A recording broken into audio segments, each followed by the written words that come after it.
नमस्कार।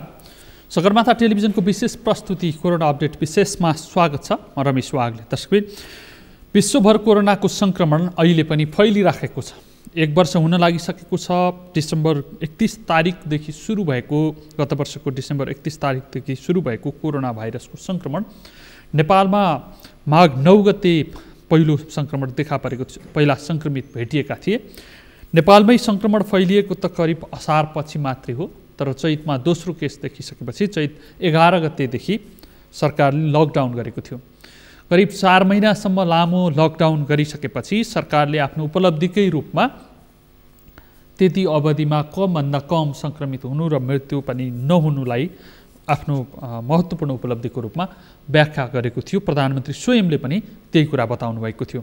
तर बिस्तारै त्यतिन्जेलसम्ममै टिप्पणीहरू सुरु भएका थिए। सरकार लकडाउन मात्र गरिराखेको छ, लकडाउनलाई नै उपचार भनिराखेको छ, कोरोना नियन्त्रणका लागि आफ्ना प्रयासहरू गर्न सकिरहेको छैन। त्यतिन्जेलसम्ममा उसले केही पनि नगरेको होइन। PCR ल्याबहरूको विस्तार गर्ने कुरा, परीक्षणको दायरा अलिकति विस्तारित गर्ने कुरा र गोठ जस्तै सही क्वारेन्टिनहरूको विस्तार गर्ने र तिनै क्वारेन्टाइनहरूलाई पनि आइसोलेसनको रूपमा प्रयोग गर्ने ती अभ्यासहरू गरेको थियो। ठुलो बजेट स्थानीय तहमा पठाएको थियो। प्रदेशलाई पनि त्यस अनुरूप लाग्नका लागि आह्वान गरिरहेको अवस्था थियो। यी काम भने सरकारबाट भएका थिए, तर ती कोरोना नियन्त्रणका लागि पर्याप्त हुन सकेनन्। भारतबाट आउने नागरिकहरूलाई या त उनीहरूलाई थुनेर उतै राख्ने काम भयो, या त उनीहरू लुकी चोर बाटोबाट भित्रिएर घर घरमा बस्न थाले, जसको परिणामस्वरूप संक्रमण एकदमै धेरै फैलियो। विगतका महिनाहरूमा हेर्ने हो भनेदेखि भारतसँग नाका जोडिएका नेपालगञ्ज, वीरगञ्ज सहितका नाकासँग जोडिएका जिल्लाहरू, सहरहरूमा संक्रमण व्यापक रूपमा फैलिएको अवस्था थियो। तर अहिले पछिल्लो समय संक्रमणको केन्द्रबिन्दु काठमाडौँ बनिराखेको छ। काठमाडौँमा दैनिक जसो 50% भन्दा बढी सङ्ख्यामा, टोटल नेपालभरिमा भेटिएका संक्रमितहरूको 50% भन्दा बढी सङ्ख्यामा संक्रमितहरू भेटिरहेका छन्। काठमाडौँमा सरकारको ध्यान केन्द्रित हुनुपर्ने हो, तर त्यसरी ध्यान केन्द्रित हुन सकेको छैन, जसले गर्दा काठमाडौँको संक्रमण नियन्त्रण गर्न नसक्दाखेरि काठमाडौँबाट अब देशभरिका मानिस बस्ने काठमाडौँबाट हरेक जिल्लामा त्यसै गरी संक्रमण पुग्यो र जाडो महिनामा बढी फैलिने कोरोना भाइरसले अब जाडो महिनामा नियन्त्रण बाहिरको परिस्थिति लियो भने के गर्ने? आजको प्रश्न यो बनिरहेको छ।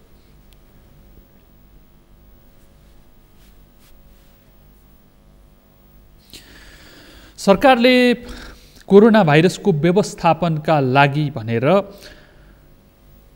हाई डिपेन्डेन्सी युनिट HDU अर्थात् सेमी ICU को विस्तार गर्ने र त्यो सङ्ख्या धेरै बढाएर संक्रमितहरूलाई आइसोलेसनमा लाने र सामान्य अक्सिजन सहितका सुविधा आवश्यक पर्ने बिरामीहरूलाई त्यसमा राख्ने, त्यसपछि मात्रै ICU मा लाने भनेर नीति बनाएको छ। हुन त गत वर्षको माघमा पहिलो केस देखिएपछि नै सरकारको पूर्व तयारीका सन्दर्भमा व्यापक छलफल र विश्लेषण टिप्पणीहरू भएका थिए। त्यति बेला पनि सरकारले हामी व्यवस्थापन गर्नका लागि सक्षम भयौँ भनेको थियो।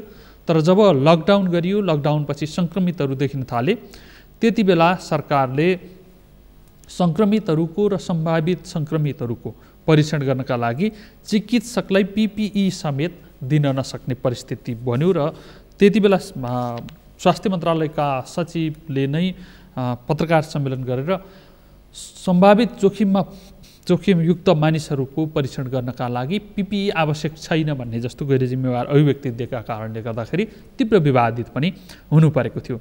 त्यसैगरी स्वास्थ्य मन्त्रालयका सल्लाहकारदेखि मन्त्रीसम्मले यही कारण विवादित हुनु पर्यो।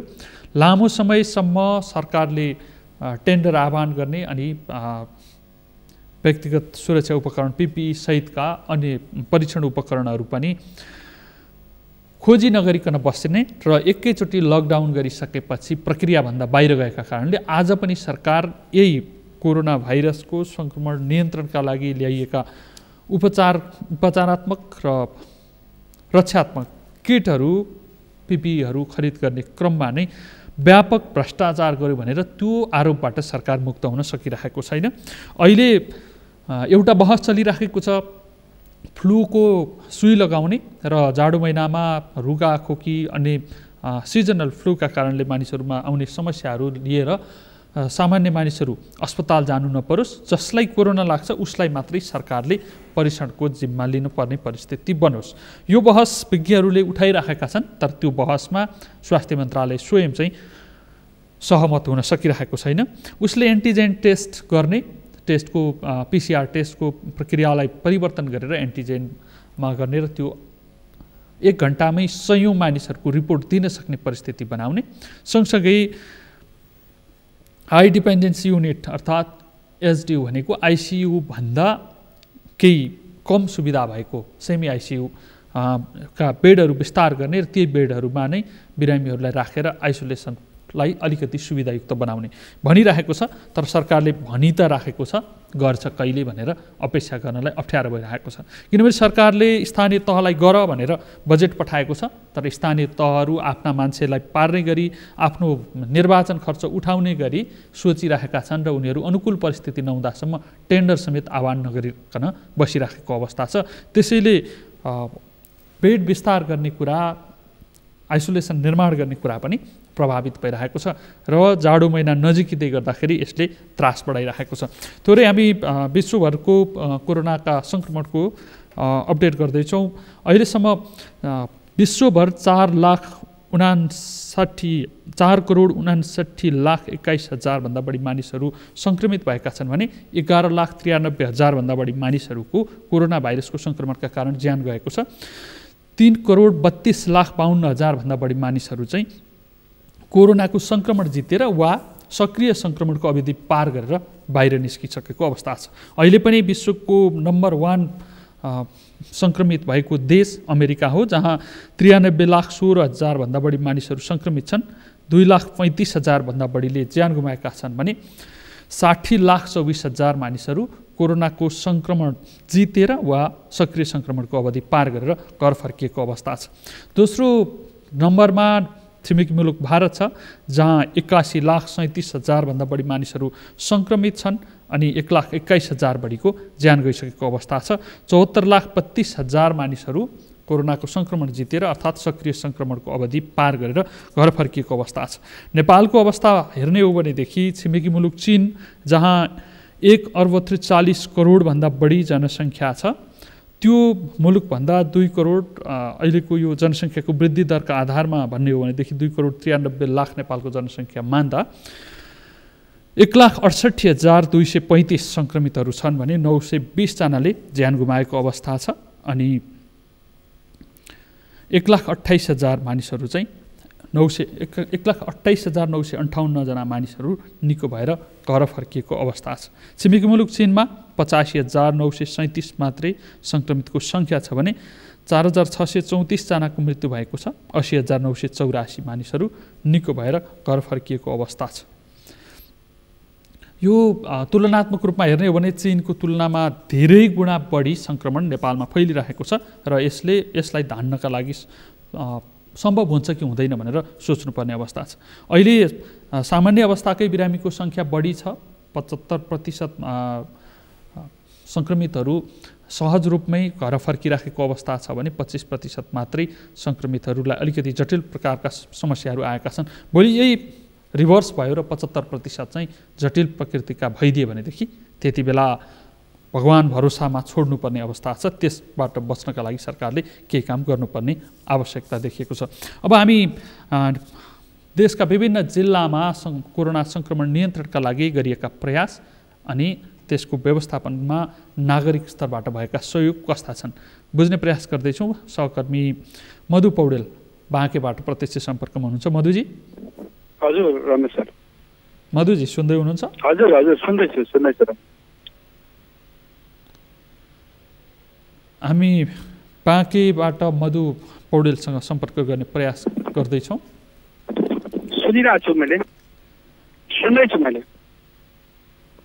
हेलो। हामीले सम्पर्कमा केही समस्या भएको जस्तो लागेको छ। प्राविधिक साथीहरूलाई केही व्यवस्थापनका लागि म आग्रह गर्छु। विश्वमा तेस्रो नम्बरमा सङ्क्रमण रहेको देश ब्राजिल हो, जहाँ 55,19,000 भन्दा बढी मानिसहरू सङ्क्रमित भएका छन् भने 1,59,000 भन्दा बढी मानिसहरूको कोरोना सङ्क्रमणका कारण ज्यान गएको अवस्था छ।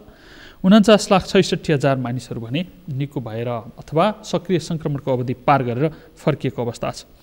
रसिया चौथो नम्बरमा छ, जहाँ 15,79,000 लगभग 16 लाख मानिसहरू सङ्क्रमित भइसकेका छन्। 27,600 भन्दा बढी मानिसहरूको ज्यान गइसकेको अवस्था छ कोरोना सङ्क्रमणका कारण भने 12 लाख भन्दा बढी मानिसहरू चाहिँ सङ्क्रमित भइरहेको अवस्था छ।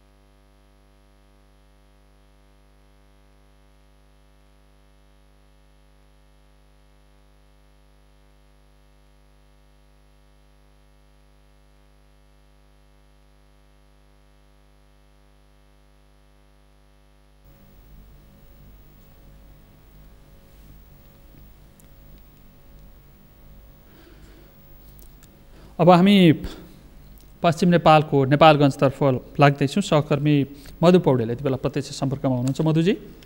हजुर रमेश सर। नेपालगञ्जमा कोरोना सङ्क्रमित एकजना सङ्क्रमितको मृत्यु भयो भनिएको थियो। कति वर्ष उमेरको हुनुहुन्थ्यो र मृत्युको कारण चाहिँ कोरोना सङ्क्रमण मात्रै हो अथवा सँगसँगै अरू सङ्क्रमणहरू पनि थिए? के जानकारी छ तपाईँसँग? खासमा नेपालगञ्जमा अहिले जुन मृत्यु भएको आज बिहान मृत्यु भएको भने उहाँ खास गरी जिल्ला बाहिरको हुनुहुन्छ।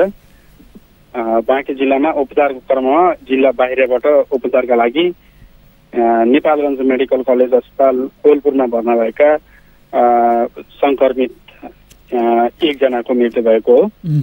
उहाँ खास गरी घोराई उपमहानगरपालिका 4 दाङ निवासी हुनुहुन्छ। उहाँ 70 वर्षको पुरुष हुनुहुन्छ र यसैसँगै जिल्ला बाहिरको भनौँ बाहिरबाट आएर उपचार क्रममा मृत्यु हुनेको सङ्ख्या 17 पुगेको थियो भने यससँगै 18 जना पुगेको छ रमेश सर। अहिलेसम्म चाहिँ 18 जना जिल्ला बाहिरका मानिसहरूको मृत्यु भयो। एकदमै। दाङमा त बेलझुन्डी कोरोना विशेष अस्पताल पनि थियो। त्यो थप सुविधा आवश्यक परेर त्यहाँ कोलपुर लगिएको हो अथवा त्यतै बस्ने भएको कारणले गर्दा त्यता उपचार गरिएको हो भन्ने जानकारी छ? होइन, जस्तो उहाँलाई खास गरी नेपालगञ्ज मेडिकल कलेजमा ल्याउनुको पछाडिको कारण उहाँलाई स्वास्थ्यमा समस्या आइसकेपछि 11 गते अस्पतालको आइसियु युनिटमा भर्ना गरिएको थियो।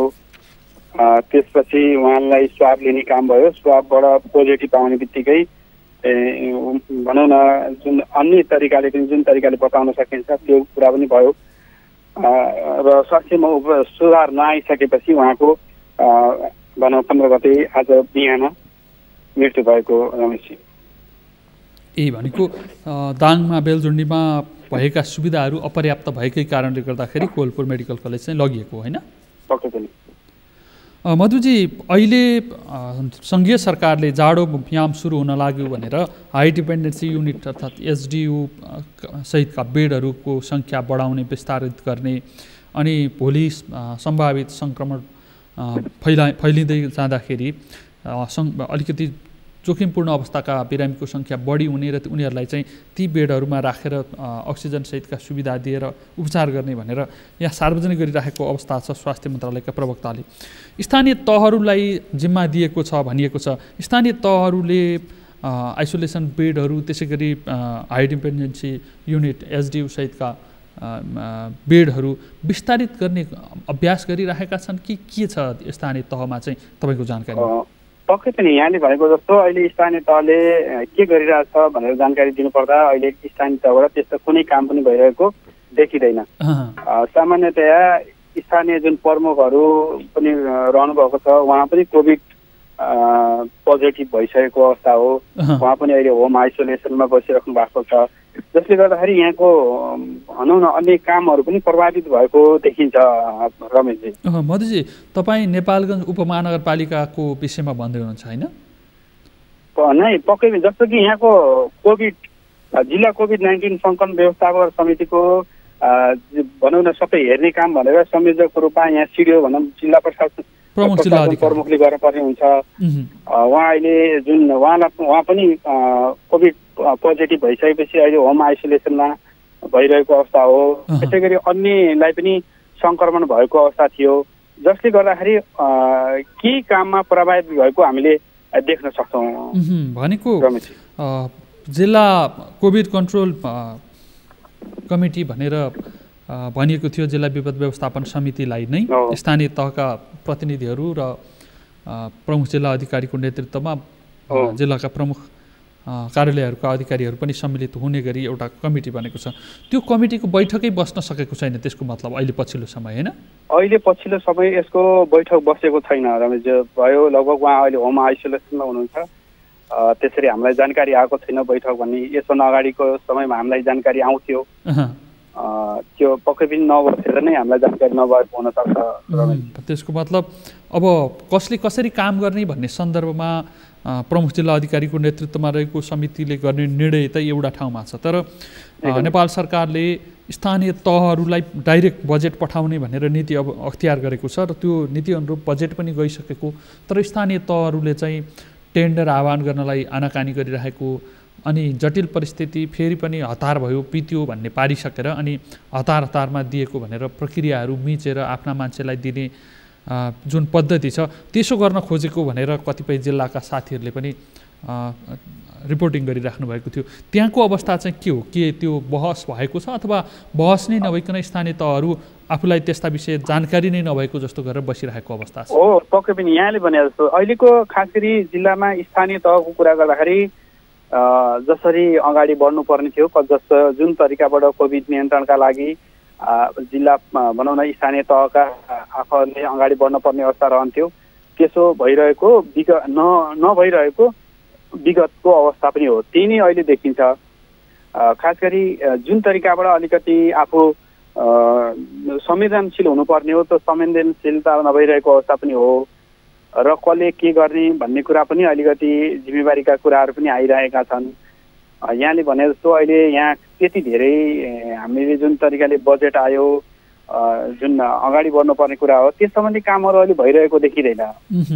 मधुजी, विगतमा नरैनापुर जो सीमा क्षेत्रमा रहेको गाउँपालिका थियो त्यस क्षेत्रमा चाहिँ लुकी छिपी आउने, घरमै बस्ने, आइसोलेसनमा क्वारेन्टिनमा बस्नका लागि पनि अस्वीकार गर्ने जस्ता खालका समस्या देखिएका थिए। एक चरण त्यहाँ सङ्क्रमणको फैलावट पनि भएको थियो।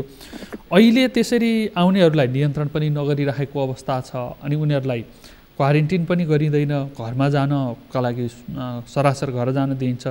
होम आइसोलेसन त भनिन्छ, तर होम आइसोलेसनमा बसेको छ कि छैन भन्ने कुरा चाहिँ खोजी गर्ने निकाय पनि छैन। यस्तो अवस्थामा सङ्क्रमणको फैलावट रोक्नका लागि चाहिँ के हुँदैछ भनेर भनियो भनेदेखि तपाईँको जानकारीमा के छ भन्नुहोस् त? यहाँले भनेको जस्तै विगतमा जुन भागे घरबाट आए त्यस सम्बन्धी अहिले खासै केही काम पनि भएको देखिँदैन। कोभिडलाई कुन तरिकाबाट लिने, कसरी परिभाषित गर्ने भन्ने अझै पनि स्थानीय तहहरू अझै जानकार भएको जस्तो हामीले देखिँदैन। यसरी हेर्दाखेरि उहाँहरूले कोभिड जितिसकेको हो अथवा अब यहाँ छँदै छैन कि भन्ने जस्ता कुराहरू पनि आइरहेछन्। त्यसले हेर्दा जुन तरिकाले एकातिर मृत्यु हुनेको सङ्ख्या पनि बढिरहेको छ भने चाहिँ अर्कातिर पोजिटिभ सङ्ख्या देखिने पनि अगाडि बढिरहेको छ भने स्थानीय पालिकाबाट जुन तरिकाले काम गर्नुपर्ने हो, यहाँले भने जस्तो नरैनापुर गाउँपालिकामा समस्या छ, त्यस बेलामा जसरी कुराहरू विषयहरू उठाइयो अहिले त्यस विषयमा त्यति धेरै कामहरू भएको देखिँदैन। एक चरणमा एकदमै राम्रोसँग काम भएको अवस्था देखिन्थ्यो भने अहिले कोभिड नियन्त्रणलाई के गर्ने, कस्तो गर्ने भन्ने कुरा योजनाहरू बनाउनु पर्ने त्यस्तो केही भएको छैन रमेशजी। भनेको सङ्घीय सरकारले यता घोषणा गरिरहेको छ हामीले यसो गर्दैछौँ भनेर, जुन कुरा चाहिँ ढाडसको रूपमा नागरिकलाई आत्तिनबाट जोगिनका लागि सरकारले के गर्दैछ है भन्ने पार्नको लागि त काम गरिरहेको छ, तर वास्तविक काम हुनुपर्ने जहाँ हो त्यहाँ चाहिँ चासो नै नदेखिएको जस्तो देखियो होइन? हो, एकदमै। यो जटिल परिस्थितिबाट बाहिर निस्कनका लागि स्थानीय तहका जनप्रतिनिधिहरूसँग पनि तपाईँको इन्टरेक्सन, कुराकानी भइराखेकै हुन्छ अनि स्थानीय नागरिकहरूका मनोभावना पनि बुझ्ने प्रयास गरिराख्नु भएको छ। अब अधिकारीहरूदेखि नागरिकसम्मले कोरोनालाई जटिल समस्याको रूपमा लिनै छोडेको कारणले यस्तो भइरहेको छ अथवा नागरिक डराइरहने तर अधिकारी र जनप्रतिनिधिहरूले चाहिँ व्यवस्था गर्ने के भइरहेको छ? अब खास गरी अहिले हामीले प्रतिक्रियाहरू हेर्दाखेरि सुन्दाखेरि हामीले बुझ्दाखेरि अब बाँकीकै कुरामा देख्दाखेरि जुन तरिकाले मैले अघि पनि जानकारी गराएँ जसरी सङ्क्रमितहरू अगाडि बढ्दै गइरहेका छन् भन्ने कुरा आइरहेको छ। अब एउटा मात्रै विकल्प त्यसलाई सहज र स्वीकार्ने र कोभिडबाट बच्नका लागि न्यूनतम स्वास्थ्य सुरक्षाका मापदण्डहरू के हुन सक्छन् त्यसलाई पालना गर्ने नै एउटा विकल्प देखिन्छ। जस्तो जुन शारीरिक दूरीका कायमहरू गर्ने कुरा, मास्क लाउने कुरा त्यो गर्नुपर्छ र कोभिड सङ्क्रमण भइहालियो भने पनि नआत्तिकन त्यसलाई जुन तरिकाले भनौँ न बाफहरू लिनेदेखि लिएर अन्य जसरी अहिले जुन निको हुने कर्म छ के तरिकाले भइरहेको छ त्यही कुरा अपनाउनुपर्छ भन्ने कुरा मात्रै अहिले देखेको छ। सबै हामी सङ्क्रमित हुन सक्छौँ भन्ने कुरा पनि अहिले आइसकेको छ रमेशजी बाँके जिल्लालाई हेर्दाखेरि। भनेको सङ्क्रमण सबैमा पुग्न सक्छ भनिएको छ तर नागरिकले व्यक्तिले आफैले आफ्नो सुरक्षा गरोस् भन्ने चाहिँ जनप्रतिनिधि सरकारका निकायका प्रतिनिधिहरूको मनोविज्ञान त्यस्तो देखिन्छ हैन? एकदम हजुर। जहाँसम्म सीमा नाका छ, सीमा नाकामा भित्रिने भन्दा बाहिरिनेको सङ्ख्या बढिरहेको छ भनिराखेको अवस्था छ। भित्रिनेहरूको लागि चाहिँ विगतमा जस्तो पिसिआर टेस्ट गर्ने अनि त्यसपछि मात्रै होम आइसोलेसनमा बस भनेर पठाउने त्यो खालको अभ्यास पनि अहिले छैन हैन? छैन। अहिले अब जस्तो यहाँले भने जस्तो सामान्यतया ओडा जानुपर्ने भयो भने ओडा भनौँ स्थानीय ओडा कार्यालयबाट सिफारिस लिने कुराहरू हुन्छ र अर्को कुरा होम आइसोलेसनको कुरा गर्दाखेरि पनि म होम आइसोलेसन बस्न चाहन्छु भन्ने बित्तिकै स्थानीय जुन वडा कार्यालयहरू देखेर स्थानीय पालिकाहरूले एउटा सिफारिस बनाइदिन्छन् र उहाँहरू होम आइसोलेसनमा बस्न चाहेको भन्ने कुरा त्यसरी सिफारिसहरू गर्ने काम भएको छ। त्योभन्दा अन्य कामहरू हामीले देखिँदैन रमेशजी। घर कस्तो छ, होम आइसोलेसनमा बस्नका लागि मापदण्ड पुग्छ कि पुग्दैन त्यस्ता विषयहरूको खोजी गरिँदैन, बरु कागज बनाएर होम आइसोलेसनमा बस्न चाहेको भनेर सिफारिस चाहिँ गरिन्छ हैन? धन्यवाद मधुजी यो महत्त्वपूर्ण जानकारीका लागि। उहाँ हुनुहुन्थ्यो हाम्रा सहकर्मी मधु पौडेल बाँकेको नेपालगञ्जबाट हामीलाई जानकारी गराउँदै हुनुहुन्थ्यो कि सरकारले सङ्घीय सरकारले बजेट पठाएको छ स्थानीय तहमा अस्पतालको सङ्ख्या बढाउनका लागि अनि अस्पतालहरूमा पनि पठाउने योजना गरिराखेको छ कि यो हाई डिपेन्डेन्सी युनिट एचडियू बेडको सङ्ख्या वृद्धि गर्नका लागि।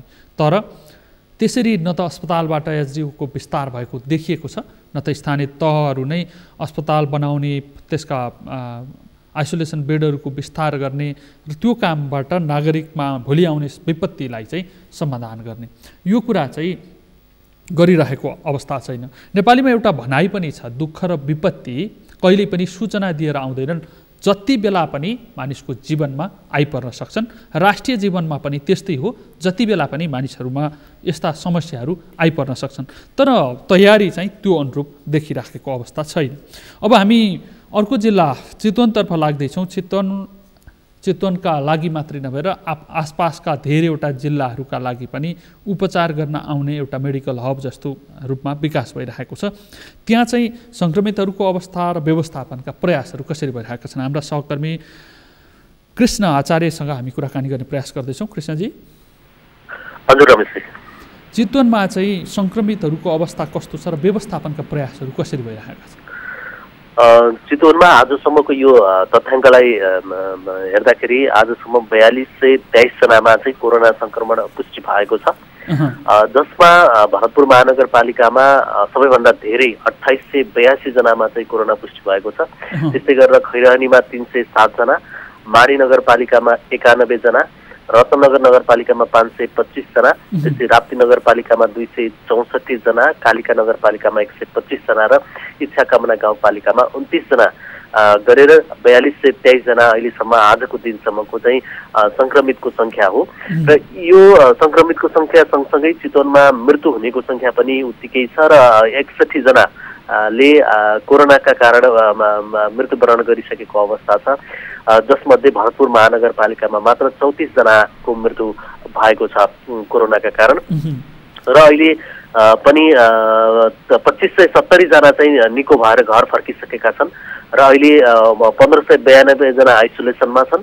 होम आइसोलेसनमा 1252 जना छन् भने अस्पतालको आइसोलेसनमा 202 र 138 जना चाहिँ पब्लिक आइसोलेसनमा रहेर अहिले उपचार गराइरहेका छन् र अहिले होम क्वारेन्टाइनमा 46 जना को तथ्याङ्क यो स्वास्थ्य कार्यालय चितवनको तथ्याङ्कमा छ र यो संक्रमितकै केस हेर्दाखेरि पनि 2546 जना चाहिँ पुरुष र 1677 जना चाहिँ महिला चाहिँ संक्रमित भएको अवस्था हो र यो आकलन संक्रमितहरूको संख्या भरतपुरमा एकदमै धेरै देखियो नि। यो ठुलो संख्या चाहिँ भरतपुरमै 2882 चाहिँ देखियो, यो 4223 मध्येको।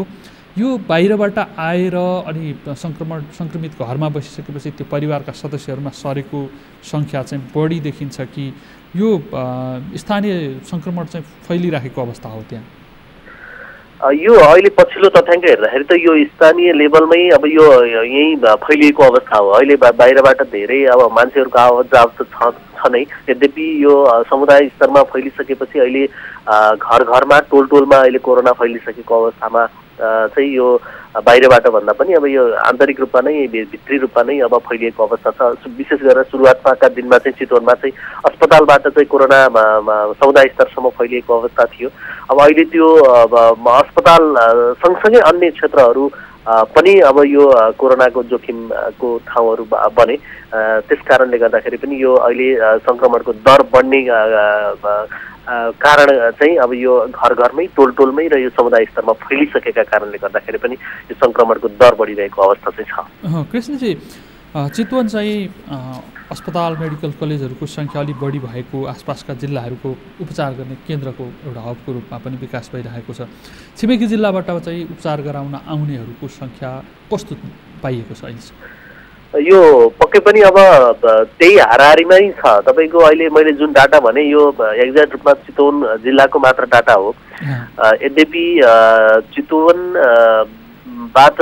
चितवनमा आएर जस्तो परीक्षण गर्नेहरू चितवनमा आएर मृत्यु हुनेको सङ्ख्या पनि थुप्रै छ। अब विभिन्न जिल्लाबाट जस्तो छिमेकी जिल्लाहरू नवलपरासी मकवानपुरबाट अलिक बढी मात्रामा बिरामीहरू चितवनमा उपचार गर्न आउने र यहाँ मृत्यु हुनेको सङ्ख्या पनि ती जिल्लाहरूको पनि उत्तिकै छ। प्राय अझ बढी यो मकवानपुर जिल्लाबाट आउनेहरू र मृत्यु हुनेहरूको सङ्ख्या धेरै देख्न सकिन्छ। र जुन अहिले पछिल्लो तथ्याङ्क हेर्दाखेरि जुन जिल्लाको कोभिडको बिरामीको दर हेर्दाखेरि पनि तपाईँको 1% जो सङ्क्रमितको 1%मा को चाहिँ मृत्यु भएको छ। यो प्रदेशको सामाजिक विकास मन्त्रालयले दिएको पछिल्लो तथ्याङ्क अनुसार पनि यो 38% चाहिँ आइसोलेसनमा, 61% चाहिँ निको भएको अवस्था छ भने 1% बिरामी 1% सङ्क्रमितहरू चाहिँ को मृत्यु भएको यो डाटाले देखाउँछ।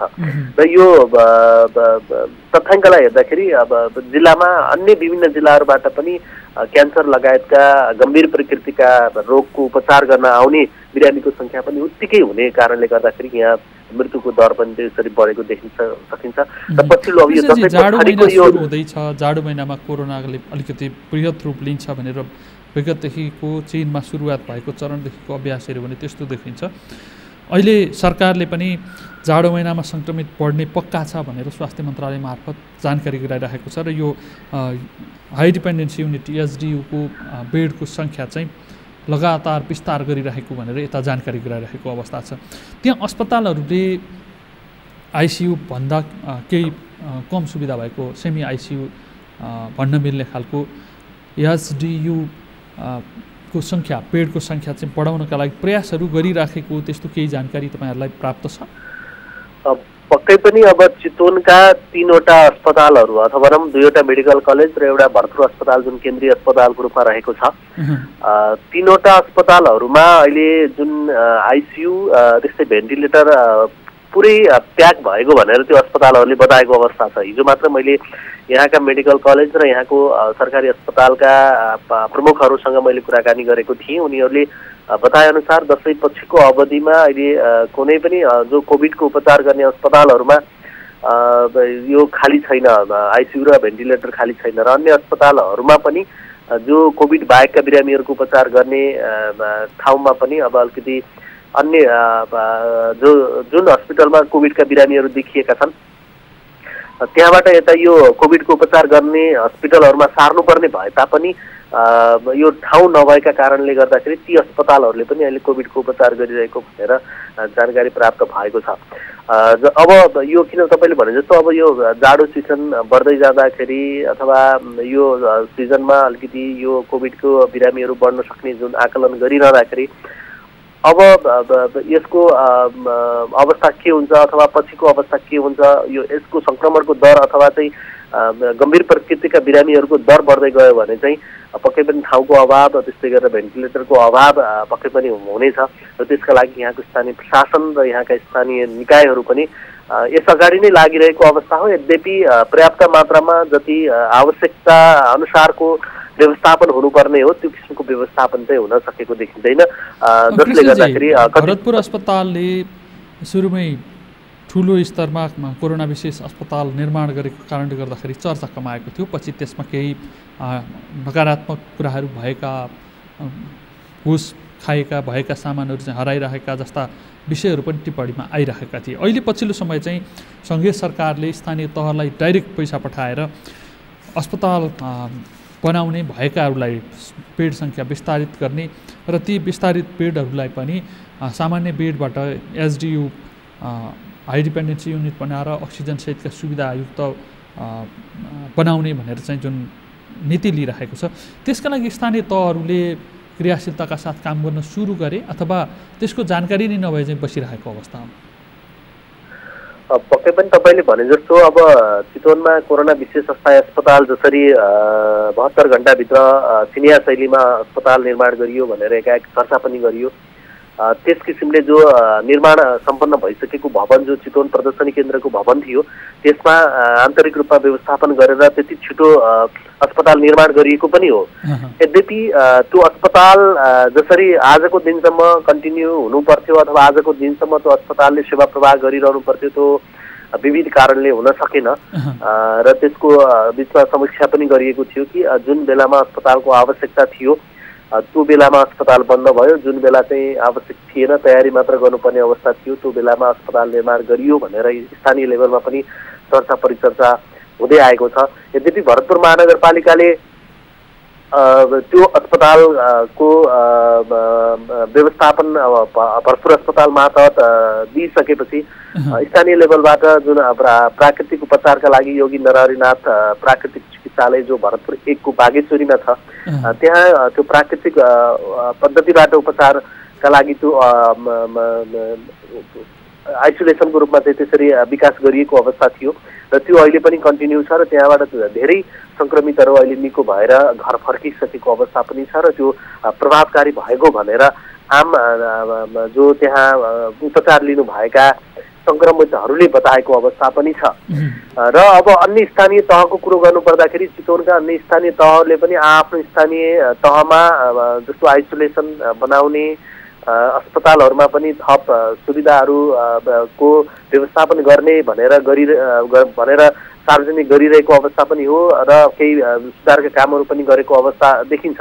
यद्यपि सबै बिरामी अथवा अझ भनौँ बढी गम्भीर प्रकृतिका बिरामीहरू भरतपुरमा नै केन्द्रित हुने भएका कारणले गर्दाखेरि अन्य स्थानीय तहहरूले गरेका गतिविधिहरू पनि भरतपुरमै तपाईँको देखिने भएका कारणले पनि भरतपुरमा अलिक बढी व्यवस्थापन गर्नुपर्ने र भरतपुरमा चाहिँ अलिक बढी आवश्यकता भएका कारणले गर्दाखेरि पनि भरतपुरमा त्यो किसिमको व्यवस्थापन हुन नसकेको हो कि भन्ने किसिमको गुनासोहरू पनि आइरहेको अवस्था छ। अहिले पनि कतिपय बिरामीहरूले त्यो जति जुन चाहिँ 72 घण्टाभित्रै बनाइएको कोरोना अस्थायी विशेष अस्पताल भनिएको थियो त्यो चाहिँ अहिले सञ्चालनै नभएको अवस्था हो अथवा त्यसको व्यवस्थापनमा मात्रै समस्या हो?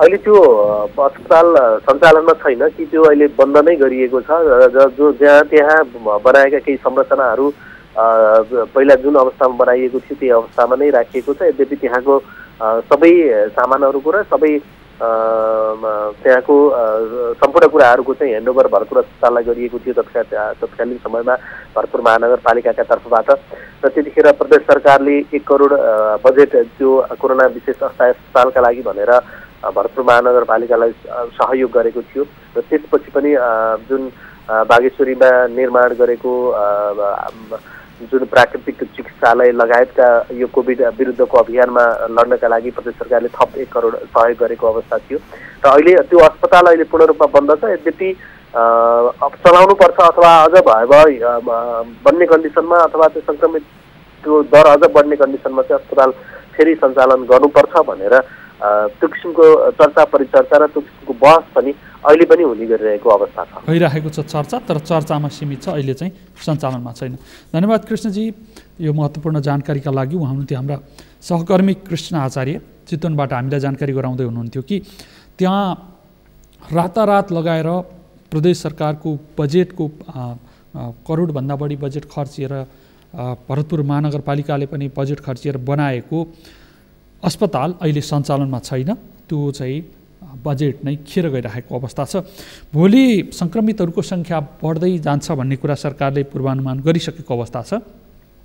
सँगसँगै सङ्क्रमितहरूमा जति पछाडिको समय आउँदै गयो सुरुवाती चरणमा भन्दा त्यति जटिल खालका समस्याहरू पनि देखिँदै आएका छन्।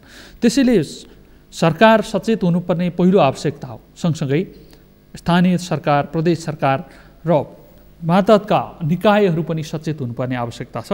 त्योभन्दा महत्त्वपूर्ण चाहिँ हरेक नागरिक सचेत हुने, आफ्ना स्वास्थ्य व्यवहारहरूलाई चाहिँ सुधार गर्दै लाने र स्वस्थ जीवनशैली अवलम्बन गर्ने, सँगसँगै हाम्रा सामाजिक व्यवहारहरूमा पनि सुधार गर्दै व्यक्तिगत दूरी कायम गर्ने र सुरक्षित हुने। यसो हुन सक्यो भनेदेखि चाहिँ त्यो सबैभन्दा बढी प्रभावकारी हुन्छ। त्यसैले नागरिक स्तरबाट नै हामी आफैले सुरक्षित हुनका लागि प्रयास गर्न जरुरी छ। त्यो प्रयासका लागि चाहिँ आम नागरिक आफै सचेत बनौँ। आफ्नो सुरक्षा प्राथमिक कुरा हो र आफै सुरक्षित बनौँ। त्यसो भयो भनेदेखि सरकारका निकायलाई, सरकारलाई बोझ कम हुन्छ भने हामी चाँडै कोरोना मुक्त भएर स्वतन्त्र गतिविधिमा फर्कन पनि सक्छौँ। यही आह्वान गर्दै कार्यक्रम कोरोना अपडेट विशेषबाट म सहित सम्पूर्ण युनिट बिदा चाहन्छौँ। सगरमाथा टेलिभिजन हेर्दै गर्नुहोला। नमस्कार।